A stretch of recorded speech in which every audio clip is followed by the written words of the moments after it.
Welcome to Rambam and Rashi. Today we're going to be discussing the Rambam Hilchos Kelim Perek Chav halacha tests.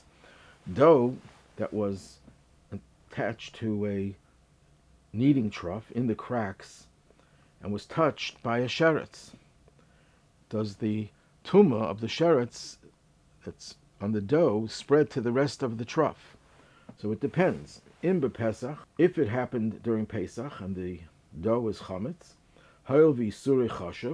since the prohibition is significant, the piece of dough has significance to it in terms of its prohibition, so it's an interference between the dough and the trough. And the trough, the trough does not become tamei. But if it's in any other time of the year, when chametz is not a problem, so it doesn't have significance mitzad the prohibition. However, if he was particular about it, so the kneading trough does not contract impurity. But if he wants it to stay there, he wants it to be part of the trough, then it's considered to be part of the trough, and the areva becomes tamei. So this halacha is actually a Mishnah in Pesachim Daf Mei Amud Aleph.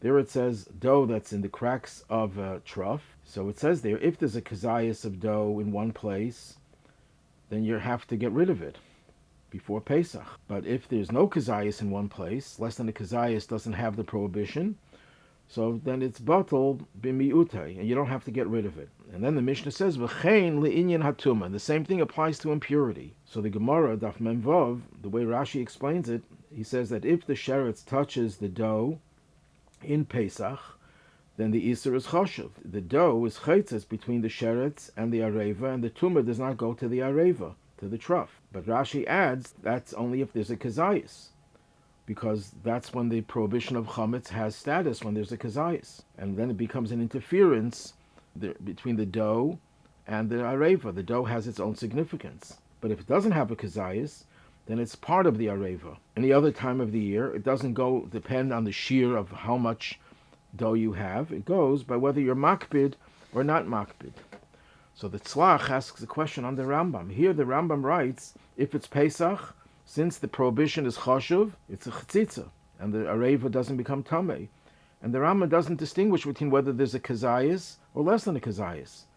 But by Pesach, he doesn't. Hilchos chametz matzah, Perek Beis, halacha tezvav, the Rambam says clearly, dough that's in the cracks of the areva, if there's a kazayas in one place, you have to get rid of it. If not, it's batal. So from the Gemara, it seems that Tumah and Pesach are similar. They have this similar halacha, that if it doesn't have a kazayas, then regard for Pesach, you don't have to get rid of it before Pesach. And regarding Tumah, it's not chametz. But yet the Rambam does not mention anything about whether there's a kazayas or not when he talks about Tumah. But when he talks about chametz and Pesach, he mentions kazayas as a requirement for it to be a chatzitza. But when it comes to Tumah, he leaves out the idea of a kazayas. So the Sefer Keser HaMelech, a commentary on the Rambam, explains, based on a machlekes that we find amongst poskim, when you have a chatzi shir, less than the required amount to be over. So we know chatzi shir, the halacha is asam min torah. So the question is, does that apply to bal yirah, bal yamatzah? Pesach, you have two separate prohibitions. You have the prohibition of achila, of eating. There clearly less than a kazayas is also forbidden min torah.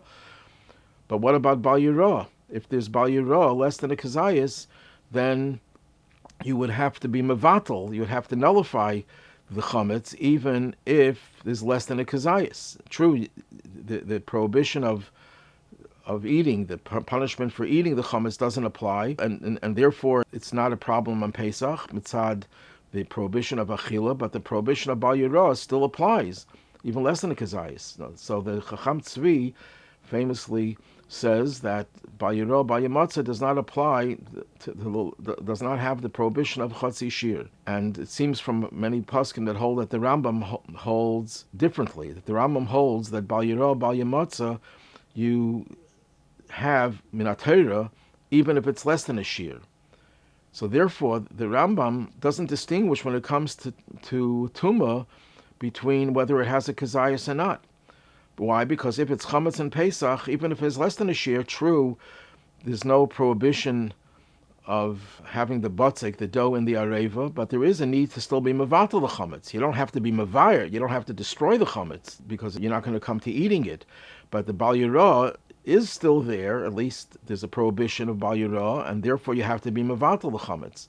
So when it comes to chametz and pesach, even the Mishnah, when it talks about the butzik, it's talking about legabe, the din of biur, of destroying the chametz. But legabe bal yirah, yes, you do have to do something, you have to be mevatel. That's why legabe tumah, it has significance. Even less than the kazayis has significance. Because at bal yirah, mitzad the prohibition of biur chametz, then there's a distinction between the kazayis and less than the kazayis. Rashi, on the other hand, who says that there is still a difference between the kazayis and less than the kazayis, because Rashi disagrees with the premise that bal yirah has the isur of chatzi shir. He holds that there's no chatzi shir by bal yirah, and therefore, if it's less than a kazayis, there's absolutely nothing, no significance to whatsoever. You don't have to be mevayer, you don't have to destroy it, and you don't have to be mevatel, because there's no prohibition.